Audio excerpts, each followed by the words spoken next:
On December 27, 2004, a dead star 50,000 light-years away released more energy than the Sun will produce in the next 250,000 years. It did it in 2.2 seconds. This video is about that event and what kind of object makes it possible. The object is called SGR 8T6-20. It sits near the center of the Milky Way, roughly 50,000 light-years from Earth.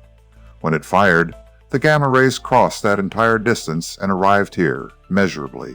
They ionized Earth's upper atmosphere, the ionosphere, on the night side of the planet. Not a near miss, not a theoretical risk, a real, measurable change in the air above us caused by something halfway across the galaxy. Every gamma-ray detector in the solar system registered the burst simultaneously.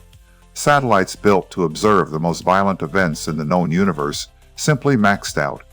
Their instruments were not designed to fail, but this made them fail. For 0.2 seconds, SGR 1806-20 outshone every star in the Milky Way combined. Not each star individually, all of them simultaneously added together. One object, briefly, brighter than the rest of the galaxy. The object that did this is roughly 20 kilometers across, smaller than many cities. You could drive across it in about 12 minutes, assuming you survive the approach. So the question is real and the physics is real. How does something the size of a city outshine a galaxy?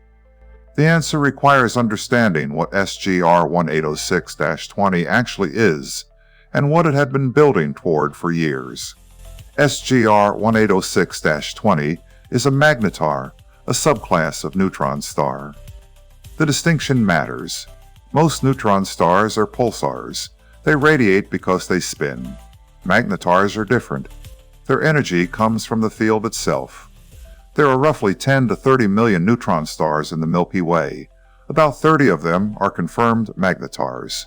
Not 30%, 30 total. They are the rarest class of stellar remnant we know of. The field strength of a magnetar reaches around 10 to the 15th Gauss, a quadrillion times Earth's magnetic field, and roughly 1,000 times stronger than an ordinary pulsar. That number needs unpacking, because it stops behaving like a magnet long before you get there. At 10 to the 15th Gauss, the field doesn't just pull on metal, it reshapes atomic electron orbitals, physically distorting the geometry of atoms themselves. Chemistry as we know it would not work near a magnetar. And then there is vacuum birefringence. In a field that strong, light traveling through empty space bends differently depending on its polarization. Not through matter, through vacuum. The field is rewriting the optical properties of nothing. That field doesn't last forever. Magnetar fields decay within roughly 10,000 years, and when they do, the object goes quiet. No more flares, no more bursts. On cosmic timescales, they are brief. So the field stores an enormous amount of energy. But stored energy is inert. For the 2004 flare to happen, the crust of SGR 1806-20 had to break first. The surface of a magnetar is not rock. It is a rigid, crystalline lattice, atomic nuclei, locked into a geometric structure under pressures no laboratory on Earth has reached. The magnetic field doesn't sit on top of that crust. It threads through it, top to bottom, exerting continuous lateral force. The way a geological fault line loads stress into surrounding rock, except the mechanism is electromagnetic. Over years, the field slowly shifts and twists. The crust cannot flex to follow it. So, strain accumulates, silently, steadily, the way stress loads into a fault line that hasn't slipped in decades. When the accumulated strain finally exceeds what the lattice can bear, the crust fractures. A starquake. It propagates in milliseconds, faster than any seismic event on Earth by orders of magnitude. The crack releases the stored magnetic energy all at once, not gradually. Field lines that were locked under tension for years suddenly reconfigure. That reconfiguration is what produces the burst. Even a moderate starquake on a magnetar releases around 10 to the 44th ergs, enough to be detectable thousands of light years away. Moderate. That is the baseline. December 27, 2004 was not a moderate event. SGR 1806-20 had been accumulating strain for longer under stronger field geometry. The crust broke, and what came next lasted seconds. At 21,000 UUTC on December 27, 2004, the crust of SGR 1806-20 fractured. What followed lasted 0.2 seconds, shorter than a human blink. In those 0.12 seconds, SGR 1806-20 outshone every star in the Milky Way combined. Not a figure of speech, its peak luminosity exceeded the total optical output of the galaxy. Total energy released, 2 × 10 to the 46 ergs. That is the amount of energy the Sun will emit over the next 250,000 years. Delivered in a fifth of a second. Every gamma-ray detector in the solar system maxed out simultaneously. Instruments engineered to measure the most extreme events in the cosmos simply overloaded. The event was too bright to read.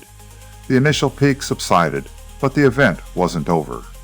For several minutes afterward, SGR 1806-20 emitted a pulsating tail of X-ray and gamma-ray radiation, cycling at the star's own rotation period.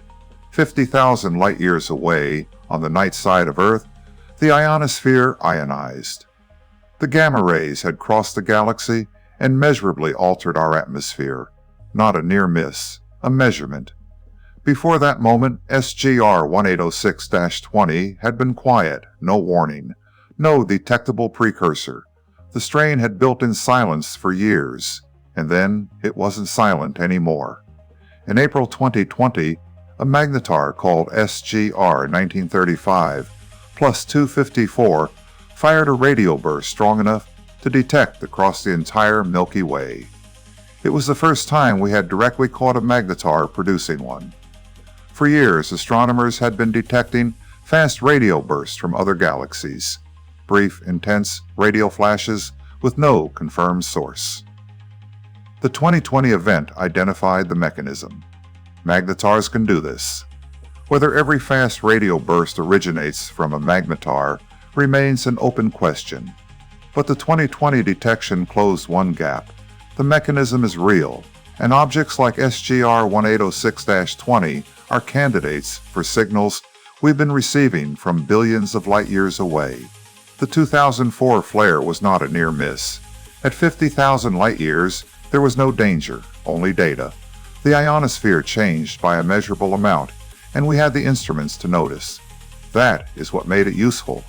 What SGR 1806-20 demonstrated is not a fluke.